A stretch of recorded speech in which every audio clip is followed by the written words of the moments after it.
हो गई, चलो डन। नमस्कार प्यारे विद्यार्थियों, और आज हम लोग फिर स्टार्ट करने वाले हैं परसेंटेज की अगली क्लास। मैंने आपको अभी 2 वीडियो पढ़ा दी हैं, जिसमें पहला वीडियो एकदम बिल्कुल बेसिक पार्ट्स का था, और सेकंड जो वीडियो था वो कुछ उसमें मैंने क्वेश्चंस लिए थे। और जितने क्वेश्चन हो चुके हैं वो मेरे ख्याल से आपको सब समझ में आ रहे होंगे। फिर भी अगर कोई दिक्कत जाती है तो आप वीडियो को 2 से 3 बार देखें। इसके बाद जहां तक मैंने आपको पढ़ा दिया था, अब आज हम उसके आगे पढ़ेंगे, ठीक है। देखिए सीधे क्वेश्चन पे आते हैं, कोई दाएं बाएं की बात नहीं करेंगे। सबसे पहले मैंने बोला था कि इस क्वेश्चन का मैं आपको कॉन्सेप्ट समझाऊंगा। क्वेश्चन नंबर है 29।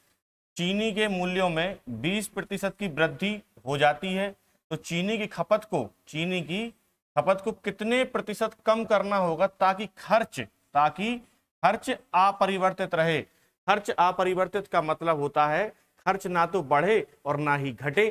तो देखिए क्या बात निकल के आती है। जैसे अगर आपसे कोई पूछे कि खर्च बराबर क्या होता है, सबसे पहले तो खर्च की बात कर लेते हैं कि खर्च क्या होता है। तो खर्च बराबर होता है कीमत और गुणे खपत। खपत को ही क्या बोलते हैं, मात्रा बोलते हैं।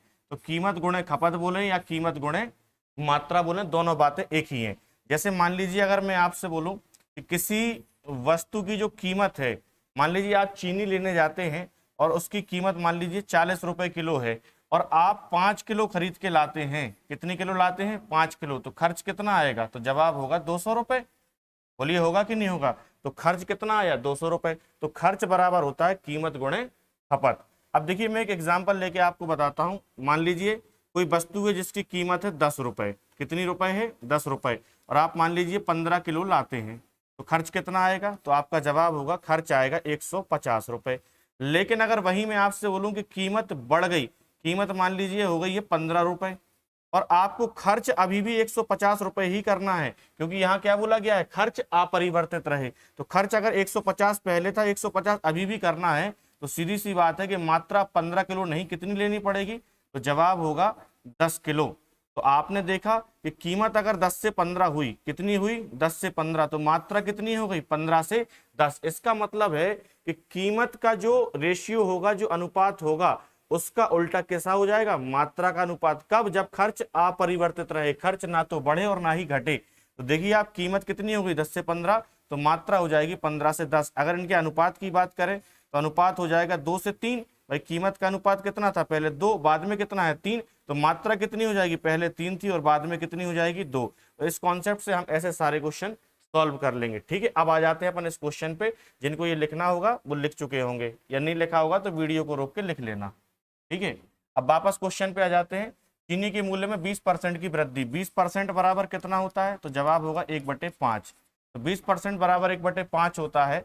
बोला है कीमत में 20% की वृद्धि हुई, तो कीमत कितनी रही होगी, पहले 5, 5 का 20% कितना है, 1, 1 की वृद्धि हो जाएगी तो कीमत कितनी हो जाएगी, 6। अब अभी मैंने आपको कॉन्सेप्ट समझाया, तो खपत कितनी हो जाएगी, जब खर्च अपरिवर्तित रहे, तो आप बोलोगे कीमत 5 से 6 हुई, तो मात्रा कितनी हो जाएगी, 6 से 5 हो जाएगी। तो मात्रा में कितने की कमी आएगी, 1 की कमी आएगी। किस पर आएगी, 6 पे। और प्रतिशत के लिए किससे गुणा करेंगे, 100 से। तो आपको जवाब मिलेगा 16.66%, या 16 सही 2/3%। ये देखिए ये 162/3 नहीं है, 16 सही 2/3% है। और यही इसका आंसर है। ये क्या है, 16 सही 2/3, क्योंकि 16 सही 2/3 का मतलब ही 16.66% होता है।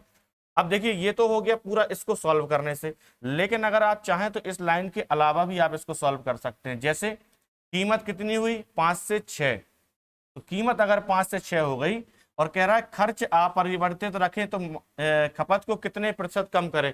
तो मैं कह रहा हूं अगर खर्च अपरिवर्तित है तो जो कीमत 5 से 6 हुई है उसको ही 6 से 5 बना लें तो खर्च नहीं बढ़ेगा। तो कीमत को अगर 6 से 5 बनाना है तो क्या करना पड़ेगा, 1 की कमी, किस पे, 6 पे, और परसेंट के लिए 100 पे। तब भी आपका आंसर क्या आएगा, 16 सही 2/3%, या 16.66%, ठीक है। आगे बढ़ते हैं, अगला क्वेश्चन बिल्कुल ऐसा ही है, आप करके बताएंगे। यदि भोजन के मूल्य में 10% की वृद्धि हो जाती है तो एक व्यक्ति अपनी खपत में कितने प्रतिशत की कटौती करे कि खर्च ना बढ़े। देखिए 10% की वृद्धि हुई, 10% का मतलब कितना होता है, 1/10। इसका मतलब ये है कि जो कीमत है वो कितनी हो जाएगी, तो कीमत हो जाएगी 10 से 11, क्योंकि क्या हुई है, कीमत में वृद्धि। तो आप बोलोगे कि खर्च ना तो बढ़े ना ही घटे, इसका मतलब है इस 11 को वापस कितना बना लें, 10। तो 1 की कमी करनी पड़ेगी किस पे, 11 पे, और परसेंट के लिए 100 पे। तो जवाब मिलेगा 9 सही 1/11%। ऑप्शन में है ये लिखा है, ये 92/11 नहीं है, ये 9 सही 2/11% इसका सही आंसर हो जाएगा। मेरे ख्याल से ये क्वेश्चन भी आपको समझ में आ गया होगा। आगे बढ़ते हैं। अगला क्वेश्चन है, किसी वस्तु के मूल्य में 10% की क्या आ जाती है, कमी। तो पहले के मूल्य को बनाए रखने के लिए नए मूल्य में कितने प्रतिशत की वृद्धि करनी पड़ेगी। तो 10% की अगर कमी आई है, 10% का मतलब 1/10, मतलब कीमत अगर पहले 10 थी, बाद में कितनी हो जाएगी, 9। और हमसे बोला गया है पहले के मूल्य को बनाए रखने के लिए, तो पहले के मूल्य कितना है, 10, और ये हो कितना गया, 9। अब वो कह रहा है इसको इतना ही बनाए रखने के लिए, इतना 9 को 10 ही बनाए रखने के लिए नए मूल्य में कितने प्रतिशत की वृद्धि करनी पड़ेगी। तो इसको 10 बनाए रखने के लिए, 9 को 10 बनाए रखने के लिए कितने की वृद्धि होगी, 1 की किस पर होगी, 9 पे, और परसेंट के लिए 100 पे। तो जवाब मिलेगा 11 सही 1/9% वृद्धि करनी पड़ेगी। ऑप्शन ये है 11 सही 1/9%, यही आपका आंसर होगा। आगे बढ़ते हैं। मेरे ख्याल से इतना सब आपको समझ में आ रहा होगा। अगला क्वेश्चन है, दूध की कीमत में 35% की क्या हो गई, वृद्धि। तो दूध की कीमत में अगर 35% की वृद्धि हो गई तो कोई गृहिणी अपनी खपत में कितनी कमी करे कि उसका खर्च केवल 8% बढ़े।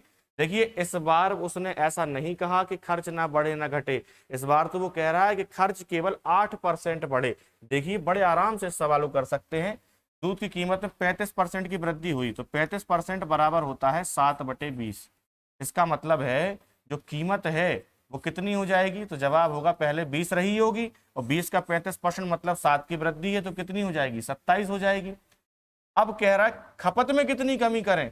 अब देखिए अगर यहाँ पे खर्च अपरिवर्तित होता तो मैं कह देता 27 से 20 कर दो, लेकिन यहाँ पे ऐसा नहीं है, तो मुझे तो खपत पता ही नहीं है अब क्या करनी पड़ेगी कमी। लेकिन लास्ट लाइन में बोल रहा है खर्च 8% बढ़े। अब खर्च 8% बढ़ने का मतलब समझिए आप, खर्च 8% बढ़ने का मतलब यह है कि अगर पहले 100 खर्च करते थे तो अब कितना करना पड़ेगा, 108।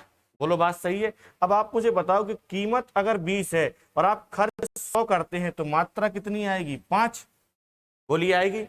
अगर कीमत 27 और खर्च 108 है तो मात्रा कितनी आएगी, 4।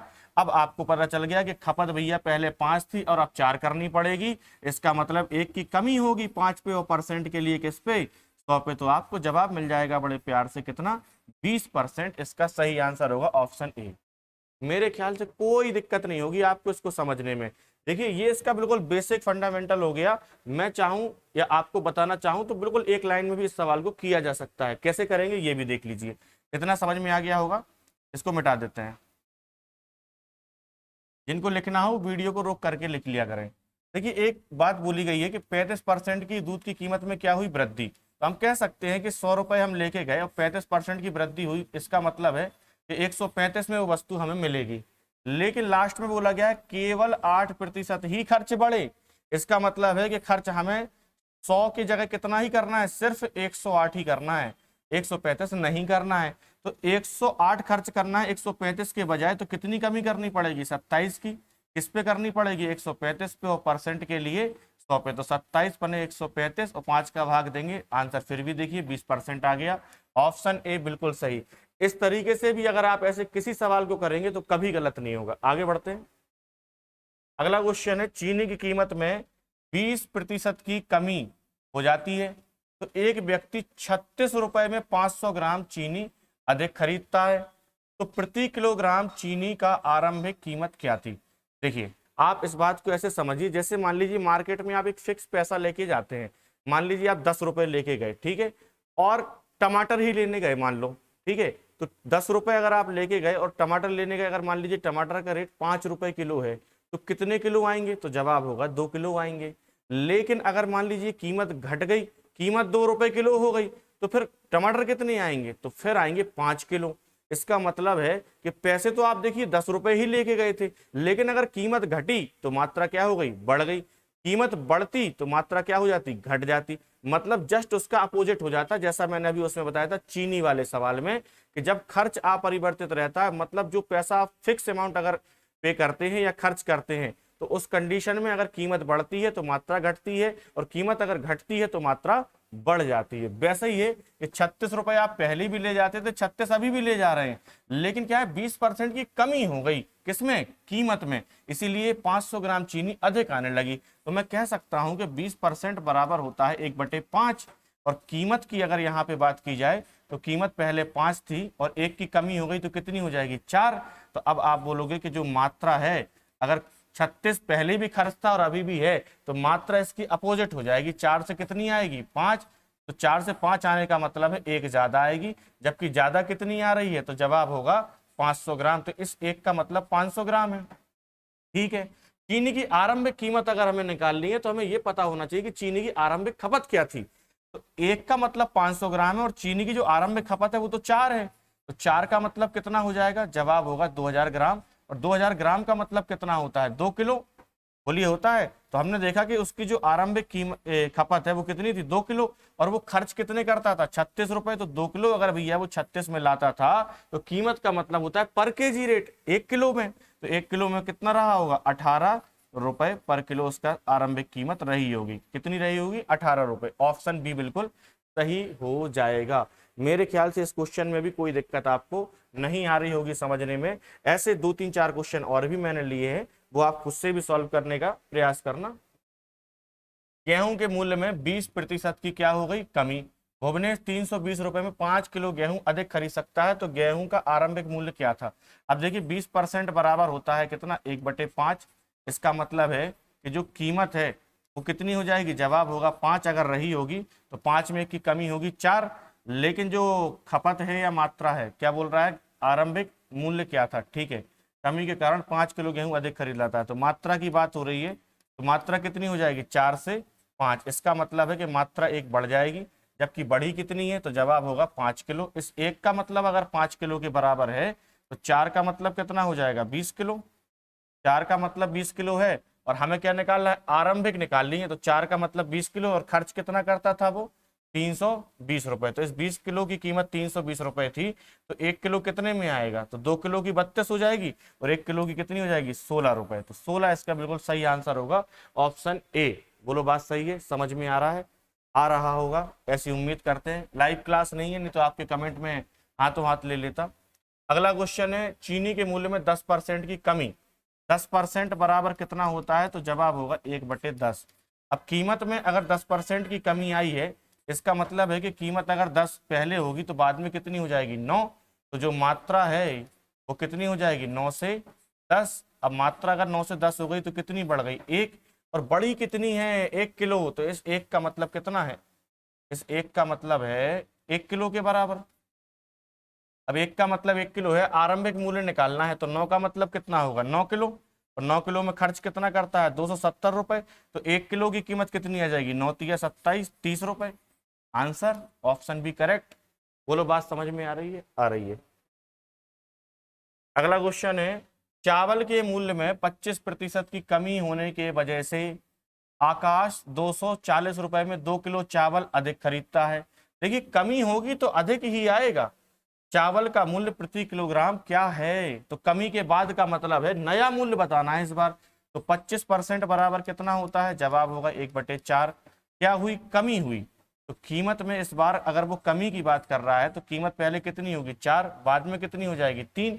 अब कीमत अगर 4 से 3 हो गई है तो जो मात्रा है वो कितनी आ जाएगी, 3 से 4। अब मात्रा 3 से 4 अधिक, 3 से 4 आ रही है, इसका मतलब है 1 अधिक आ रही है, और जबकि अधिक कितनी आ रही है, 2 किलो।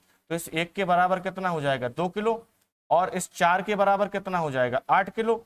क्योंकि इस बार हमें क्या निकालना है, कमी के बाद। तो कमी के बाद की खपत तो ये है, या मात्रा ये है। तो 1 के बराबर 2 किलो है, तो 4 के बराबर 8 किलो। अब 8 किलो के लिए वो खर्च कितना करता है, तो जवाब है 240 रुपए। तो आप बताओ कि 1 किलो की कीमत क्या रही होगी, 30 रुपए। बोलो रही होगी कि नहीं, तो 30 इसका बिल्कुल सही आंसर हो जाएगा। बोलो समझ में आ रहा है। अगर कोई दिक्कत जाती है तो आप कमेंट से मुझे बताना, तो मैं और कुछ सुधार करूंगा। बाकी मुझे लगता नहीं है कि आपको समझ में नहीं आएगा। अगर फिर भी कोई दिक्कत है तो वीडियो को 2-3 बार देख लिया करें, ठीक है। अगला जो क्वेश्चन है, सेब की कीमत में 10% की कमी के कारण एक व्यक्ति 54 रुपए में 10 सेब अधिक खरीद सकता है, तो कमी के बाद प्रति दर्जन सेब की कीमत ज्ञात करें। सेम वही क्वेश्चन, वही पैटर्न, 1/10, कीमत 10 से कितनी हो गई 9, तो मात्रा कितनी आएगी 9 से 10। अब आ कितनी रही है 1 अधिक, 1 का मतलब 10 सेब, 10 सेब अधिक आ रहे हैं ना, तो 1 का मतलब 10 सेब है, तो 10 का मतलब कितना होगा 100 सेब के बराबर होगा। अब 100 सेब अगर वो ले रहा है और पैसे कितने खर्च करता है 54, तो ये 100 सेब की कीमत कितनी हो जाएगी 54, तो एक सेब की कीमत कितनी होगी 0.54, और आपको निकालना कितना है, तो प्रति दर्जन सेब की कीमत, मतलब 12 सेब की कीमत निकालनी है, तो 12 से गुणा कर देंगे, 12 से कर देंगे तो कितना आ जाएगा 6.48 रुपए। ऑप्शन ए बिल्कुल सही होगा। मेरे ख्याल से ये क्वेश्चन भी आपको समझ में आ गया होगा। आगे बढ़ते हैं, अगला क्वेश्चन है एग्जाम से रिलेटेड, परीक्षा वाले सवाल। ठीक है, किसी परीक्षा में पास होने के लिए 60% अंकों की आवश्यकता है। 60%, अगर उसको पास होना है तो कितने अंक चाहिए 60%। लेकिन बोला गया एक विद्यार्थी 210 अंक लाकर 30 अंकों से फेल हो जाता है, तो परीक्षा में अधिकतम अंक क्या थे। देखिए परीक्षा जब होती है ना, तो परीक्षा में अधिकतम अंक कितने परसेंट होते हैं 100%। अब अगर वो कह रहा है कि 210 अंक लाकर 30 अंकों से फेल हो जाता है, इसका मतलब है कि वो 30 भी अगर उसको मिल जाते तो वो क्या हो जाता पास हो जाता। इसका मतलब है पास होने वाले जो अंक हैं वो कितने हैं 210 प्लस 30, मतलब 240 अंक अगर उसको मिलेंगे तो वो पास हो जाएगा। और बोला गया है कि 60% पास होने के लिए जरूरी है। इसका मतलब है कि 60% जो अंक हैं वो कितने अंक के बराबर होंगे, तो जवाब होगा 240 अंकों के। तो 1% के बराबर कितना हो जाएगा 4, और 1% 4 है, और पेपर तो होता है 100% का, तो अधिकतम अंक कितने रहे होंगे, जवाब होगा 400 अंक। ऑप्शन सी बिल्कुल सही होगा। बोलो बात समझ में आ गई। आगे बढ़ते हैं, अगला क्वेश्चन देखते हैं, सेम ऐसा ही है। किसी परीक्षा में पास होने के लिए 40% अंकों की आवश्यकता है। एक विद्यार्थी 115 अंक लाकर 5 अंकों से फेल हो जाता है, तो 40% पासिंग मार्क्स से 115 लाए और 5 से फेल हो गए, इसका मतलब पास होंगे 120 में। तो 1% की वैल्यू कितनी आ जाएगी 3 आ जाएगी, और अधिकतम अंक तो 100% होते हैं, तो 100% का मान कितना आ जाएगा, तो जवाब होगा 300। बोलो एकदम क्लियर, कोई परेशानी नहीं है। अगला क्वेश्चन, एक छात्र 25% अंक लाकर 210 अंकों से फेल हो जाता है। इसका मतलब है 25% अंक मिले फिर भी वो 210 अंकों से क्या हो गया फेल हो गया। इसका मतलब 210 ये मिल जाते तो वो पास हो जाता। भाई 25% कुछ ना कुछ नंबर रहे होंगे, और 210 से फेल हो रहा है, इसका मतलब 25% अंक तो मिलते, 210 और मिलते तो पास हो जाता। और अगली कंडीशन है, लेकिन अगर 55% अंक लाए, कितने लाए 55% अंक लाए, तो 240 अंक ज्यादा आ जाते हैं, मतलब पास होने में जितना नंबर चाहिए था उससे 240 ज्यादा हो गए। तो मैं 240 अगर निकाल दूंगा तो सिर्फ पास होने वाले अंक ही बचेंगे, तो ये पास होने वाले अंक बचेंगे 55% माइनस 240। अब देखो 25% लाया, 210 से फेल हुआ था, 210 इसको दे दिए तो ये पास हो गया। ये पास होने से इतने ज्यादा लाया था तो ज्यादा वाले हटा दिए, तो ये भी सिर्फ पास हुआ। तो पास होने वाले अंक तो अलग अलग नहीं होंगे, तो इनको कैसे कर देंगे बराबर कर देंगे। परसेंटेज से परसेंटेज को जोड़ेंगे घटाएंगे, 55 में से 25 जाएगा कितना आएगा 30%, और 240 210 से जोड़ेगा तो कितना आएगा 450, जीरो से जीरो कट जाएगा। 3% अगर 45 है तो 1% की वैल्यू कितनी आ जाएगी 15। अब इसमें देखिए उसने अधिकतम अंक नहीं पूछा, 1% की वैल्यू तो 15 है, लेकिन अधिकतम अंक नहीं पूछा। अधिकतम अंक पूछा होता तो आंसर तो हो जाता 1500, क्योंकि 1% अगर 15 है तो 100% कितना होगा 1500। लेकिन उसने अधिकतम अंक नहीं पूछा, उसने पूछा कि भैया पास होने का प्रतिशत क्या है। ठीक है, ये भी पास है, ये भी पास है। अब आप इतना देख लो कि 210 अंक कितने प्रतिशत के बराबर होंगे, क्योंकि 25% तो वो ऑलरेडी ला चुका था।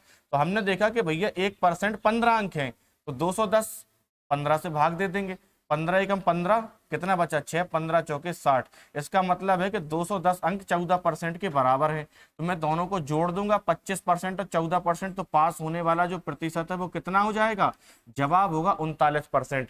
या फिर आप इस साइड से भी कर सकते हैं कि 15 का यहां से भाग देंगे तो इसकी वैल्यू आ जाएगी 16%, और 55 में से 16 घटाएंगे तब भी कितना आ जाएगा 39%, 39%। ठीक है, अगला क्वेश्चन बिल्कुल सेम ऐसा ही। एक छात्र 36% अंक प्राप्त करके 32 अंक से फेल हुआ, तो 36% मिले और 32 से फेल हुआ। 48% मिले और 64 अंक ज्यादा आ गए, तो 64 घटा देंगे और बराबर कर देंगे। 36 48 घटाएंगे आएगा 12%, इसको आप जोड़ेंगे तो आएगा 96। बोलिए आएगा, तो 1% की वैल्यू कितनी हो जाएगी 8।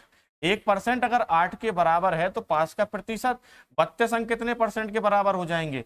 अगर 1% 8 अंक हैं तो 32%, 32 अंक का मतलब 4%, तो 36 और 4 पास होने का प्रतिशत कितना हो जाएगा 40%। Option B is correct. बोलो बात समझ में आ रही है? आ रही है, आनी पड़ेगी।